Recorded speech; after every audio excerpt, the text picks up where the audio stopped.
Doctor Ponraj sir வணக்கம், கேக்குதா? வணக்கம். வணக்கம், கேக்குதுங்க டாக்டர். நம்ம லாஸ்ட்டாக வந்து தெளிவாக அந்த இதை பற்றி பேசிக்கிட்டு இருந்தோம், ஆயில் ஸ்பில் எண்ணூர்னு. இன்னைக்கு என்ன சாபமோ எண்ணூருக்கு ரெண்டாவது ஒரு கேட்டஸ்ட்ராஃப்னு சொல்லலாம். இன்னைக்கு காலையில் அந்த அமோனியா கசிவு அப்படின்றத பார்த்தோம். பட் அஃப்கோர்ஸ் சிச்சுவேஷன் வந்து கண்ட்ரோலுக்கு கொண்டு வந்துட்டோம் அப்படின்னு சொன்னாலும் பல பேருக்கு நம்ம பார்த்தோம் இன்னைக்கு கண்ணெரிச்சல், மயக்கம், மருத்துவமனையில் அனுமதி அப்படின்லாம். ஸோ இது நம்ம இது வந்து எப்படி புரிஞ்சுக்கணும்? ஏன்னா எண்ணூரில் அந்த பைப்பிலேருந்து ஒரு குறிப்பிட்ட கம்பெனிலேருந்து வந்த அந்த வாயு கசிவு மக்களுக்கு பாதிப்பை உண்டாக்கியிருக்கு. அது இன்னைக்கு அது தற்காலிகமாக அதை வந்து மூடவும் சொல்லியிருக்காங்க. ஸோ ஒரு இண்டஸ்ட்ரியலைசேஷனை நோக்கி போகக்கூடிய இடத்துல நம்மள மாதிரி ஒரு சென்னை மாதிரியான ஒரு கூட்டம் நிறைந்த மக்கள் அதிகம் நிறைந்த ஒரு சிட்டி, இதெல்லாம் நம்ம எப்படி பொருத்தி பார்க்கணும் டாக்டர்? அதாவது இது வந்து ஒரு ஆக்சிடென்ட்டா இருந்தாலும் இது மாதிரியான இண்டஸ்ட்ரீஸ் வந்து இந்த ரெட் இண்டஸ்ட்ரீஸ் கிட்டத்தட்ட 185 வகையான ரெட் இண்டஸ்ட்ரீஸ் தமிழ்நாட்டில் மட்டும் இருக்கு.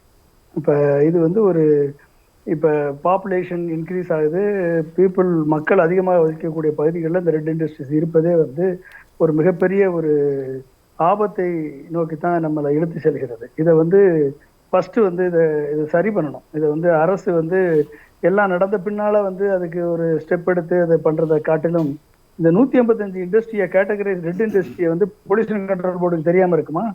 இல்லை தமிழ்நாடு கவர்மெண்ட்டுக்கு தெரியாதா? இல்லை சென்ட்ரல் கவர்மெண்ட்டுக்கு தெரியாதா? இல்லை இவங்க எல்லாருக்குமே தெரியும். அதனால வந்து மக்கள் அதிகமாக வசிக்கக்கூடிய பகுதியில் ரெட் இண்டஸ்ட்ரீஸை வந்து அதுக்குரிய ப்ராப்பர் சேஃப்டி அண்ட் செக்யூரிட்டி மெஷர்ஸோட அது தூரத்தில் அதை வந்து வைக்கணும். இது வந்து முதல் கட்டமாக நான் வந்து சொல்கிறேன். இது ஒன்று. ரெண்டாவது, இந்த லீக்கேஜை கண்ட்ரோல் பண்ணிட்டாங்க, பரவாயில்ல, அது ஓரளவுக்கு ஒரு குறைந்த அளவுக்கு ஒரு 50 பேருக்குள்ளதான் அந்த பாதிப்பை ஏற்படுத்தியிருக்கிறது. இருந்தாலும் அது பாதிப்பு தான். இந்த டாக்டர் ஜான் சார் வந்து ரொம்ப அழகா சொன்னார், அது எப்படிப்பட்ட பாதிப்பை ஏற்படுத்தும் அப்படின்றத ரொம்ப அழகா வந்து அவர் எக்ஸ்பிளைன் பண்ணாரு. ஸோ அதுக்கு மேல நம்ம அதை சொல்ல விரும்பல. ஏன்னா அந்த அளவுக்கு வந்து அது பாதிப்பை உருவாக்கும். அது வந்து நுரையீரலை அஃபெக்ட் பண்ணும், எல்லாரையும் அஃபெக்ட் பண்ணும். ஆக்சுவலா இந்த கேஸ் லீக்கேஜ் வந்து கிட்டத்தட்ட நார்மலா 400 மைக்ரோகிராம்ஸ் பெர் மீட்டர் கியூப், அதுதான் 24 ஹவர் ஆவரேஜ் எடுத்தால் அவ்வளோதான் இருக்கணும். ஆனால் அது வந்து 2090 மைக்ரோகிராம்ஸ் பெர் மீட்டர் கியூபா வந்து 3 ppm parts per million 3 ppm மெஷர்மெண்ட்ல கண்டுபிடிச்சிருக்காங்க. கிட்டத்தட்ட கடல்ல ஒரு 10 டைம்ஸ் மோர் அண்ட் ஏர்ல வந்து ஒரு 5 டைம்ஸ் மோர் வந்து லீக்கேஜ் ஆயிருக்கு. இது உடனடியாக அரெஸ்ட் பண்ணப்பட்டாலும் இப்படிப்பட்ட ஒரு சூழல் வந்து இனிமேலும் திரும்ப ஏற்படாத வகையில இருக்கணும்னா இந்த பொல்யூஷன் கண்ட்ரோல் போர்டு வந்து ஒழுங்கா வேலை பார்க்கணும். ஃபர்ஸ்ட் கவர்மெண்ட் வந்து இந்த 185 வகையான ரெட் இண்டஸ்ட்ரீஸை வந்து மக்கள்கிட்ட இருந்து வந்து அதை வந்து கொஞ்சம் எப்படி நம்ம கொரோனாவில் தனிமைப்படுத்திக்கிட்டோமோ அது போல வந்து இந்த இண்டஸ்ட்ரியை தனிமைப்படுத்தணும். இல்லைன்னா அதை வந்து சேஃப்டியை வந்து என்ஷூர் பண்ணணும். இன்னமும் நம்ம வந்து மக்களது உயிருக்கும் உடைமைக்கும் சேஃப்டிக்கும் அதனுடைய ஹையர் ப்ரையாரிட்டி நம்ம வந்து கொடுக்கலையோ என்றுதான் நான் நினைக்கிறேன். இதை வந்து இது வந்து ஒரு வகையான ஒரு lackadaisical attitude of the government and as well as the industry. இதுல ஒரு விஷயம் சார், நமக்கு புதுசுல நம்ம முன்னாடியே பார்த்திருக்கோம், மிகப்பெரிய உச்சத்தை போபால்லையும் பார்த்திருக்கோம். ஸோ அதை தொடர்ந்து இன்னைக்கு இது சின்ன லெவல் தான் கட்டுப்படுத்தப்பட்டிருக்கு. அப்படின்னாலும் இதுல மக்களுக்கு நாம சொல்ல வேண்டிய விஷயங்கள் என்னவா இருக்கும்? நீங்க ஒரு விஞ்ஞானியா நீங்க அதை என்னெல்லாம் ப்ரிப்பேர்ட்னஸா இருக்கணும்? மக்கள் இந்த மாதிரி இடங்கள்ல இருக்கக்கூடியவங்க என்னெல்லாம் தயாரா இருக்கணும்? அதாவது மக்கள் வந்து மக்களை தயார்படுத்த வேண்டிய பொறுப்பு அந்த கன்சர்ன் இண்டஸ்ட்ரீஸுக்கு இருக்கு, பொல்யூஷன் கண்ட்ரோல் போர்டுக்கு இருக்கு, கவர்மெண்ட்டுக்கு இருக்கு. இது வந்து அந்த கண்டிப்பா அவங்கள வந்து அதுக்கான சேஃப்டி மெக்கானிசத்தை வந்து அவங்க உருவாக்கி கொடுத்துருக்கணும். அவங்களுக்கு அவேர்னஸை கிரியேட் பண்ணி கொடுக்கணும். இப்படிப்பட்ட சூழல்ல என்ன செய்யணும் என்பதை வந்து அவங்களுக்கு வந்து விழிப்புணர்ச்சி கொடுக்கணும். ஆனா எவ்வளவு பேருக்கு இவர்கள் கொடுக்கிறார்கள் என்பது ஒரு கொஸ்டின் மார்க்கு. அப்படியே கொடுத்தாலும் மக்கள் அதை எடுத்துக்கொண்டு அதை வந்து சீரியஸா அதை ஃபாலோ பண்றாங்களான்றது ரெண்டாவது கொஸ்டின் மார்க்கு.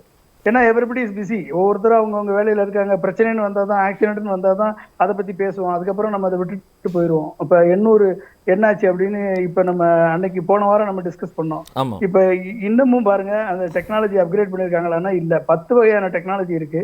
அதுல ஏதாவது ஒரு 2 டெக்னாலஜியாவது இவங்க அப்கிரேட் பண்ணியிருக்காங்களா, இல்லை R&D பண்ணியிருக்காங்களா அப்படின்னா இது வரைக்கும் எந்த ஆன்சரும் கிடையாது. ONGC இருக்கட்டும், இல்லை வந்து பாரத் பெட்ரோலியமா இருக்கட்டும், இல்லை வந்து எந்த இவங்களுடைய பெட்ரோலியம் ரிஃபைனரிஸா இருக்கட்டும், எந்த விதமான ஆன்சரும் கிடையாது.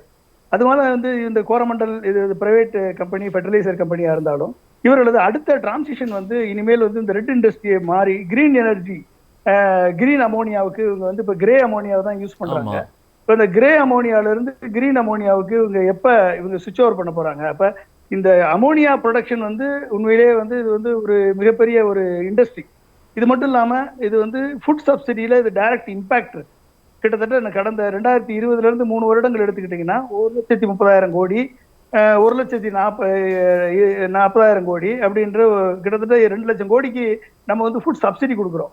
கிட்டத்தட்ட 70% ஆஃப் த அமோனியா நம்ம used for nitrate based fertiliser. Right. அதாவது சச் அஸ் யூரியா, டிஏபி போன்ற nitrate based fertiliser 70% of ammonia நம்ம யூஸ் பண்றோம். அப்ப இந்த அமோனியாலாம் இப்ப என்ன பண்றோம்? இம்போர்ட் பண்றோம். எல்லாமே இம்போர்ட் பண்ணிட்டு இருக்கோம். கிட்டத்தட்ட நீங்க ரஷ்யா உக்ரைன் வாருக்கு அப்புறம் இந்த கிரே அமோனியாவுடைய காஸ்டே 4 to 5 டைம்ஸ் கூடிருச்சு. கிட்டத்தட்ட ஒரு டன்னுக்கு $1,400 பெர் டன் அப்படின்ற அளவுக்கு 2022 பிரைஸ் வந்து கூடியிருக்கு. எக்ஸ்பென்சிவ் அந்த கிறிஸ்டர் நம்ம அமோனியா பிரைசஸ் நார்மல் அமோனியா பிரைஸை விட 4 to 5 டைம்ஸ் கூடியிருக்கு. அப்ப நம்மளுடைய சப்சிடி ஃபுட் சப்சிடியும் இதை அஃபெக்ட் பண்ணும், எக்கனாமியை அஃபெக்ட் பண்ணும். அப்ப இந்த கிரீன் எனர்ஜிக்கு இவர்கள் மூவ் பண்றதுக்கு என்ன ஸ்டெப் எடுத்திருக்காங்க? இப்ப கவர்மெண்ட் என்ன ஸ்டெப் எடுத்திருக்கு, இல்ல பிரைவேட் இண்டஸ்ட்ரீஸ் வந்து என்ன ஸ்டெப் எடுத்திருக்கு? நார்மலா வந்து அமோனியா வந்து steam methane reforming method, SMR method சொல்லுவாங்க. நேச்சுரல் கேஸ் தான் அதுக்கு ஃபீட் ஸ்டாக். அப்ப இந்த நேச்சுரல் கேஸை யூஸ் பண்ணி தான் கிரே அமோனியா தயார் பண்றாங்க. அப்ப இந்த இதை கொண்டு வரும் பொழுது, இந்த லிக்யூடா இருக்கக்கூடிய ஸ்டேட்ல இதை கொண்டு வரும் பொழுது இதனுடைய லீக்கேஜஸ் வந்து இந்த அளவுக்கு பாதிப்பை ஏற்படுத்துது. ஆனா கிரீன் அமோனியாவுக்கு நீங்க போனீங்க அப்படின்னா இது வந்து ரெனியூவபிள் எனர்ஜி யூஸ் பண்ணுவோம், டீமினரலைஸ்ட் வாட்டர், எலக்ட்ராலைசிஸ் ப்ராசஸ், செப்பரேட் வந்து ஹைட்ரஜனை ஆக்சிஜனை செப்பரேட் பண்ணணும் ஃப்ரம் வாட்டர். அப்புறம் ஏர் செப்பரேஷன் யூனிட் வந்து நைட்ரஜனை வந்து அட்மாஸ்பியரிக் இருந்து செப்பரேட் பண்ணி இதை நைட்ரஜனை மிக்ஸ் பண்ணா உங்களுக்கு கிரீன் அமோனியா லூப்ல வந்து கிரீன் ஹைட்ரஜன் இந்த மெத்தடுக்கு மூவ் பண்றதுக்கு என்ன ஸ்டெப்பை கவர்மெண்ட் எடுத்திருக்கு, இண்டஸ்ட்ரி எடுக்கிறாங்க போனா தான் மக்களை இந்த பிரச்சனை வந்து காப்பாற்ற. கம்பெனிகள் இழுத்து மூடுவதுதான் ஒரே வழி இதுக்கெல்லாம் அப்படின்னு சொன்னா நாளைக்கு வந்து இந்த பக்கம் வந்து ஜாப் ஜெனரேஷன், ரெவென்யூ, நம்ம ட்ரில்லியன் டன் இப்படி பல விஷயங்களை பேசிக் கொண்டிருக்கிறோம். எல்லா கம்பெனிகளையும் மூடிடணும் அப்படின்னு இந்த மாதிரியான ஒரு ரெட் ஜோன் கேட்டகரியில நேரடியாக நம்ம அப்படி பேசுவது என்பது ஒரு ஒரு ஒரு கோபத்தின் வெளிப்பாடு. இல்லைன்னா இன்னைக்கு அந்த பிரச்சனைகளை சந்திச்சு கொண்டிருப்பவர்களின் வெளிப்பாடாக நம்ம பார்க்கணுமா? ஒன்று. ரெண்டாவது, இன்னைக்கு வந்து இந்த மாதிரியான கடல் ஓரமாக இருக்கக்கூடிய அந்த ரெட் ஜோன் சின்ன சின்ன இடங்கள் பாதிப்பு நம்ம பார்க்குறோம். ஒரு மிகப்பெரிய இன்ஸ்டாலேஷன், ஒரு கல்பாக்கம் அணுமின் நிலையம் மாதிரி இடத்துல இந்த மாதிரிலாம் ஆபத்து நடந்தால் அதை நம்ம எப்படி கையாள வேண்டிய கட்டாயத்தில் இருக்கும்? Are we prepared for that Ponraj sir? அதாவதுங்க, இப்போ இந்த மாதிரி கம்பெனிகளை மூட வேண்டும் என்ற கோரிக்கை வந்து தொடர்ந்து வளர்த்துக்கிட்டு வருது. அப்படி பார்த்தீங்கன்னா ரெட் இண்டஸ்ட்ரி வந்து 60 இருக்கு. ரெட் கேட்டகரி 60 இண்டஸ்ட்ரி இருக்கு, 60 கேட்டகரி இருக்கு. அதுல நூற்றுக்கணக்கான இண்டஸ்ட்ரி இருக்கும். அதே மாதிரி ஆரஞ்சு வந்து 83 கேட்டகரி இருக்கு, அதுல நூற்றுக்கணக்கான இண்டஸ்ட்ரீஸ் இருக்கும். அதே மாதிரி கிரீன் வந்து 63 தான் இருக்கு, 63 கேட்டகரி இருக்கு green industry. White industry 33 category இருக்கு. அப்ப நீங்க பாத்தீங்கன்னா இந்த ரெட் இண்டஸ்ட்ரி 60 கேட்டகரி இண்டஸ்ட்ரியும் மூடி ஆகணும். ஆனா இந்த வரலாறு இந்த பொல்யூஷன் கண்ட்ரோல் போர்டு என்ன பண்ணிருக்கு தெரியுமா? ஊருக்கு லட்சமே பிள்ளையார் கோயில் ஆண்டி மாதிரி செங்கல் சூளைகள்லாம் வந்து பொல்யூஷன் கிரியேட் பண்ணுன்னு சொல்லி கிட்டத்தட்ட 10 லட்சம் 15 லட்சம் வாழ்வாதாரத்தை உருவாக்கக்கூடிய செங்கல் சூளைகளை மூடி இருக்கு. அப்ப செங்கல் சூளையில மூடின இந்த pollution control board Tamil Nadu government இந்த ரெட் இண்டஸ்ட்ரி 60 இண்டஸ்ட்ரியை கிட்டத்தட்ட 185 இண்டஸ்ட்ரி இருக்கு. இந்த 150 இண்டஸ்ட்ரியை மூடுமா? ஃபார்மா இருக்கு, பல்வேறு இந்த பொல்யூஷனை கிரியேட் பண்ணக்கூடிய ரெட் இண்டஸ்ட்ரி காற்றையும் நீரையும் நிலத்தையும் மாசுபடுத்தக்கூடிய இண்டஸ்ட்ரி இருக்கு. ஏன்னா இந்த மக்கள் வந்து வாய்ஸ்லெஸ் பீப்புள வந்து இப்ப மீனவர் நண்பர் சொன்னார் பாத்தீங்களா? அப்ப இவர்கள் இந்த மீனவ நண்பர்கள் வந்து இவர்கள்லாம் வந்து குரல் வந்து அவர் கேட்பதற்கு ஆள் இல்லை. அதே மாதிரி இந்த செங்கல் தொழிலாளர்களுக்கும் கேட்கறதுக்கு ஆள் கிடையாது. 15 லட்சம் பேர் இதுல செங்கல் தொழிலாளர் இருக்கான்.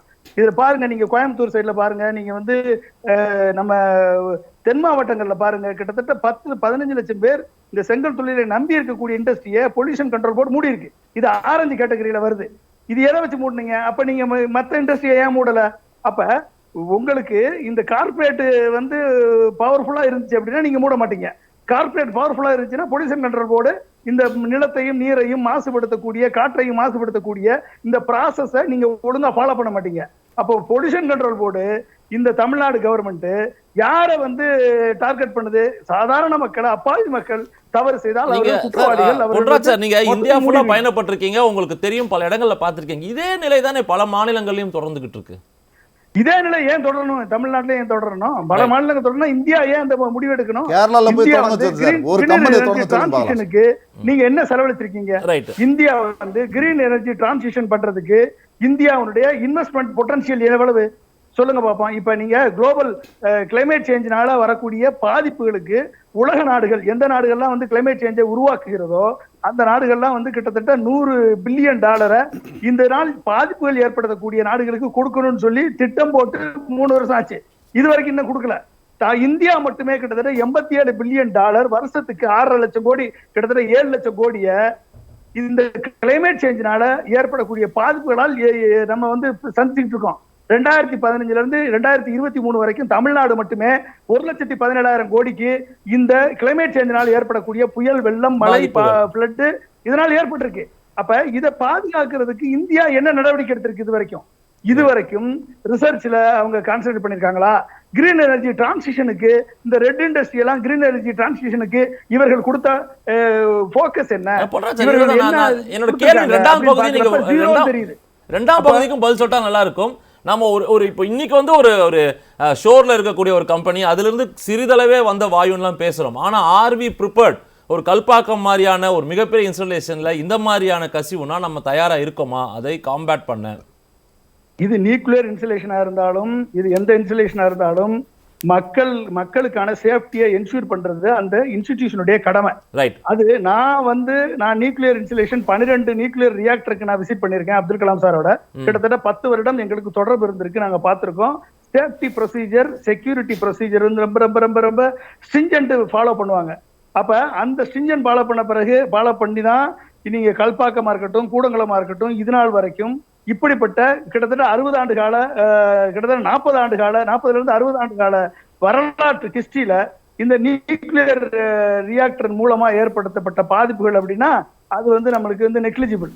அப்ப இந்த மற்ற இண்டஸ்ட்ரி பாருங்க, நீங்க வந்து போபால் கேஸா இருக்கட்டும், நீங்க ஆந்திர பிரதேசல நடந்த கேஸ் லீக்கா இருக்கட்டும், இப்ப தமிழ்நாட்டில் நடக்கக்கூடிய இந்த லீக்கா இருக்கட்டும், இந்த இண்டஸ்ட்ரீஸ் வந்து இந்த பிரைவேட் இண்டஸ்ட்ரியா இருக்கட்டும், இல்ல பப்ளிக் செக்டார் இண்டஸ்ட்ரியா இருக்கட்டும், எந்தெந்த இண்டஸ்ட்ரி எல்லாம் வந்து சேஃப்டிக்கு செக்யூரிட்டிக்கு இம்பார்ட்டன்ஸ் கொடுத்து அதை பண்றாங்களோ அவர்களால் இதை மேனேஜ் பண்ண முடியும். இல்லாத இண்டஸ்ட்ரியை வந்து இந்த மாதிரியான மக்களுக்கான பாதிப்புகள் ஏற்படும். இதனால் வரக்கூடிய விளைவுகளை வந்து மக்கள் தான் அனுபவிப்பார்களுடைய நம்ம வந்து பேசிட்டு போயிருவோம். பட் ஆனா கவர்மெண்ட் வந்து இதுக்கு இம்பார்ட்டன்ஸ் கொடுக்கணும் அப்படின்னா அதை வந்து கொடுக்கிறதா என்று சொன்னால் மத்திய அரசும் சரி, மாநில அரசும் சரி, பொல்யூஷன் கண்ட்ரோல் போர்டும் சரி, இவர்கள் சாதாரண மக்களுக்கு தான் இவர்கள் கண்ட்ரோல் பண்ணுவாங்களே ஒழிய கார்ப்பரேட்டை வந்து இவர்கள் கண்டுகொள்ளாமல் தான் விட்டுக் கொண்டிருக்கிறார். பொன்ராஜ், சுருக்கமா சில வினாடிகள், ரொம்ப சுருக்கமா. அதாவதுங்க, இது நம்ம இந்த காலகட்டத்தில் வந்து வரக்கூடிய காலகட்டங்கள் கிரீன் எனர்ஜியை நோக்கி, ஹைட்ரஜன் எக்கானமியை நோக்கி உலகம் போய்கிட்டு இருக்கு.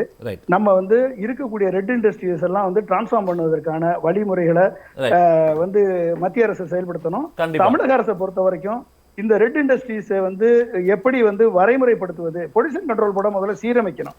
இந்த பொல்யூஷன் கண்ட்ரோல் போர்டில் இருக்கக்கூடிய ஊழலை முற்றிலுமாக ஒழிக்க ஒழிச்சாதான் இந்த மாதிரியான விளைவுகள் வந்து பாதுகாக்க முடியும் மக்கள்.